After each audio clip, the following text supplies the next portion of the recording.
Welcome back to Crawford Farms Entertainment. Last time, I was in the finals of another multiversal tournament and I ran into Saitama, the unstoppable one-punch man. We didn't get to finish our battle. Lucky for him, because an evil Santa attacked us. Yep, you heard it right, an evil Santa. If you haven't watched that video, I hope that you'll take the time to go back and check it out. So without further ado, let's pick up right where we left off. The one-punch guy was flying away. Yeah, dude had figured out how to fly. Then I yelled out, "Hey, wait, I have a real challenge for you."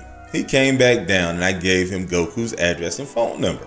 I told him it's best just to stop by because my friend is brilliant on the battlefield, but dumb as a rock when it comes to technology. He still hasn't figured out how to work his phone. So I had just set up an early Christmas present for Goku.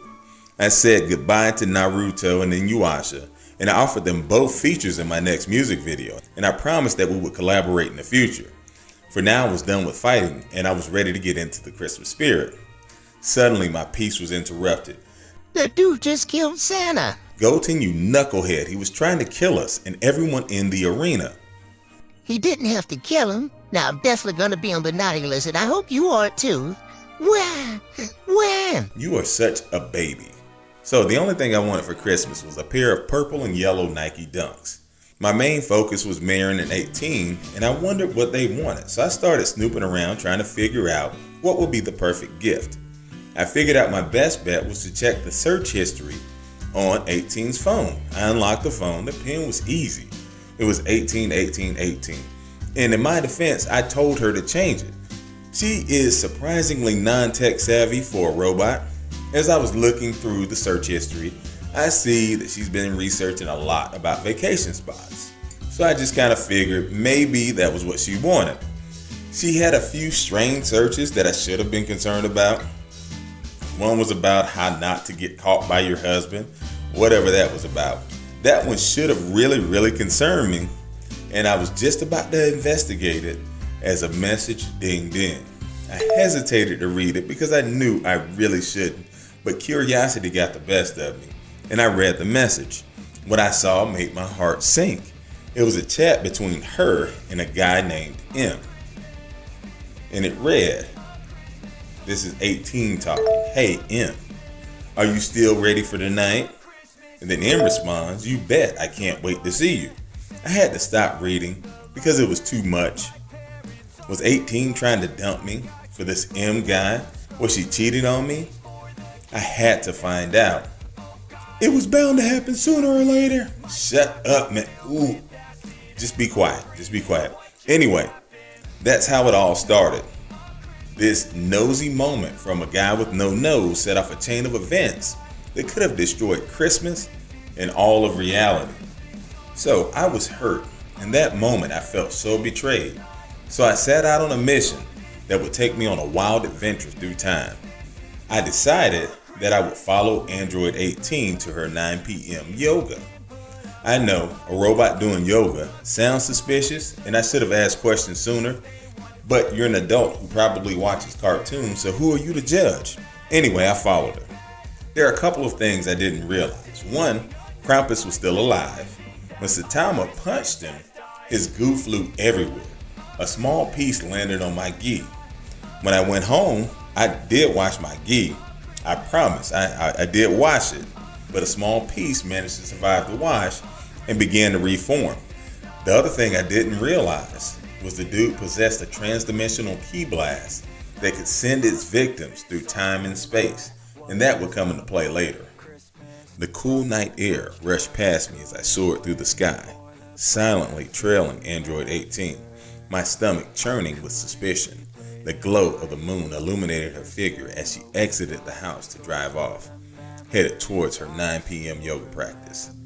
Doubt gnawed at me, fueled by the suspicious message on her phone from someone with the initial M. My mind raced with thoughts of infidelity. I couldn't shake the worry that she might be cheating on me. As I flew through the clouds, a sudden burst of energy caught my attention. Goten, the ever-curious teenager, had tagged along without me noticing. After landing, we found a place to hide and observe. Goten's eyes gleamed with excitement, and I motioned for him to be quiet. We hid in the shadows, watching Android 18 gracefully move through her yoga routine. Everything seemed normal, just a peaceful yoga session in a pretty average-looking gym. As we watched from outside under the starry sky, Goten's attention, however, wavered between yoga poses and the other ladies in the gym. I shot him a stern look, reminding him of the gravity of the situation. As the practice concluded and I trailed 18 from above as we headed home, relief washed over me. Perhaps my suspicions were unfounded. However, just as I was about to let my guard down, she made an unexpected detour. My heart pounded in my chest as she drove into a posh neighborhood that I didn't recognize. Unable to resist the need for answers, I descended to the ground with Goten in tow. We silently followed her to a magnificent house, our eyes widening at the sight of its grandeur. Questions filled my mind, and my worry intensified. She entered the house, ushered by a short blonde fellow, who I couldn't tell if he was an adult or a child. He was definitely shorter than me. I exchanged a puzzled glance with Goten. The air was thick with tension as I cautiously approached, concealing myself behind a corner. Peeking around, I strained to catch a glimpse of what was happening inside. To my surprise, Android 18 emerged with a smile, chatting amicably with a group of people. My heart sank as I grappled with conflicting emotions. Had I been wrong all along? Was this some innocent gathering? As they dispersed, Android 18 made her way back to the car, leaving the mysterious house behind. Goten nudged me, his eyes wide with curiosity. I couldn't deny the nagging doubts, but at the same time, I questioned the validity of my suspicions. The night air grew colder as we trailed her once more, our minds clouded with uncertainty. The truth remained elusive, and as we flew through the night, I couldn't shake the feeling that the answers that I sought were still hidden in the shadows. Why are you trying to sound all dramatic all of a sudden? You sound like a bootleg version of that guy who did the narrating for the Twilight Zone. Goten, shut your mouth before I knock you out. You do realize I could probably kick the crap out of you. True, but then I tell your mom about those pictures of your Aunt Boma. Dude, you're gross. She's like family, and she's your best friend's mom. You're just gross, man. Okay, chill, man, chill. Anyway, I kept getting this nagging feeling that something wasn't quite right with my wife, Android 18. It was a gut feeling that had been gnawing at me, telling me that she might be seeing someone else behind my back. I've never thought that I would end up being that type of guy to feel this way, but here I am, filled with doubt and insecurity. I noticed her being more secretive with her phone lately, and there have been times where she was quick to get quiet on her phone calls whenever I entered the room. I'm not a jealous person by nature, but these things were starting to add up and making me worry. I couldn't shake the feeling any longer, so I made up my mind to confront her. I decided to come straight out and to ask her about what was bothering me. I needed to know if my intuition was true or if I was just being paranoid. As I was getting ready to talk to her, I couldn't help but wonder if I should just confront the guy I suspected that she was cheating with. The little blonde guy was short. Maybe she just liked short dudes and she was done with old Master K. I couldn't shake the thought that maybe she was seeing this little twerp of a fellow behind my back. So I'm standing out in front of our house. Just as I'm contemplating how to handle this, I felt a sudden rush of energy behind me. Before I knew it, a powerful key blast hit me from behind and everything went black. Now, if I hadn't been so distracted by my paranoid thoughts, then I would have saw this coming a mile away. But no, I was distracted and here we are. And so everything went black. When I came to, I found myself in a place unlike anything I'd ever seen before. The sky was a different shade of blue and the landscape looked unfamiliar. Goten was lying next to me and he was also out cold. I couldn't help but wonder what had just happened. My confusion only grew when I saw a figure approaching us. As the figure drew closer, I saw that it was a man with spiky hair and an intense gaze. He introduced himself as Meliodas, the captain of the 7 deadly sins. He explained to us that we had been blasted back in time and into a different universe.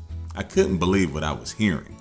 Now, I had experienced the multiverse. I've been to a bunch of different universes, but time travel was foreign to me. I knew it existed, but it was foreign to me. I'd never been through time. The Meliodas guy looked familiar, and I realized that it was the little twerp that I had saw with Android 18. Suddenly, I found myself overcome with rage. I wasted no words and drew back and smacked old boy like he was a disobedient circus monkey. Nah, just kidding. I would never smack a monkey. I would never do it. And if you did, you should turn yourself in right now, you sociopath. But nah, this dude had it coming, so I slapped him so hard that his homeboy got a concussion. Krillin, you are capping. You were all polite and scary. You didn't even confront him until weeks later, dude. Okay.